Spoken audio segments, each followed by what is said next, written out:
¿cómo están? Mi nombre es Carolina Shingre y el día de hoy vamos a ver acerca de las telas. En definición, la tela es un material textil en forma de lámina, solo que este posee propiedades tales como son la flexibilidad, la resistencia, la elasticidad, entre otros. Entonces, una vez conocida la definición, pasamos a ver lo que es la composición. En la composición vamos a tener tanto de origen natural, sintético y artificial. En el natural encontramos vegetal, tales como son el algodón, el lino, el bambú, el ramio, el sisal, entre otras. En los de origen animal tenemos la lana, el pelo de alpaca, de llama, de vicuña, de guanaco y entre otros animales. En los de origen sintético, que son fibras creadas por el hombre a través de polímeros, tenemos en ejemplo el poliéster, el nylon, el acrílico, entre otras. Las fibras artificiales son el resultado mixta de la combinación de extractos naturales con la combinación de químicos mediante procesos que realiza el hombre. Una vez sabiendo el origen de las fibras, pasamos a conocer los tipos de tejidos. Entonces tenemos los tipos de tejidos que son tejido plano, tejido de punto y los no tejidos.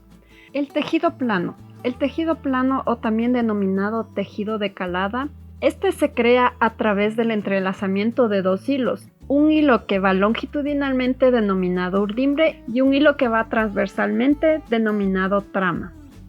Este tejido se caracteriza ya que se realiza en telares planos. Estos pueden ser manuales o industriales. Poseen un orillo, este sirve para que no se desteja en el borde y este orillo va paralelo a la urdimbre. Se caracteriza por poseer en trama mayor elasticidad a comparación con la urdimbre, exceptuando algunos casos. Posee ligamentos básicos como son el tafetán, la sarga y el satén. Entre ejemplos de tejido plano tenemos las telas escocesas, que son a base de lana resistente y voluminosa, que sirve para hacer chaquetas o faldas o también cobijas. Tenemos también la gabardina, que es hecha normalmente de algodón o de lana. Este posee resistencia, densidad y durabilidad. Con esta tela de gabardina se pueden crear vestidos, pantalones y chaquetas.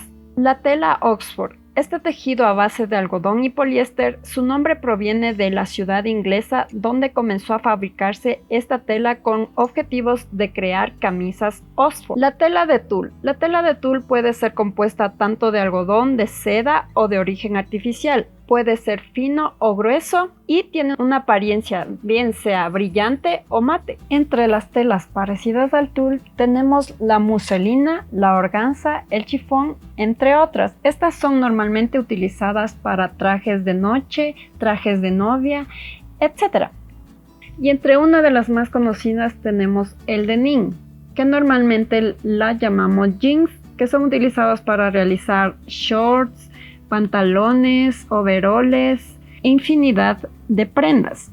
El tejido de punto es una serie de lazadas que forman una malla, es decir, en forma longitudinal se la llama columnas y en forma transversal se la llama pasadas. Esta tela es de mayor flexibilidad, además que tiene infinidad de tipos de tejidos debido a que esta puede ser formada tanto en trama como urdimbre, de acuerdo a la máquina que se utilice. Es así, el tejido que está realizado por trama tiene distintos usos como son la realización de polos, camisetas, chompas, prendas deportivas, pijamas, prendas para bebés. En cambio, el tejido realizado por urdimbre es utilizado mayoritariamente en lencería, como serían encajes para brasiers, manteles, cortinas, aplicaciones y forros, o la implementación de mallas. En definitiva, el tejido de punto nos ayuda para realizar prendas mucho más cómodas y que necesiten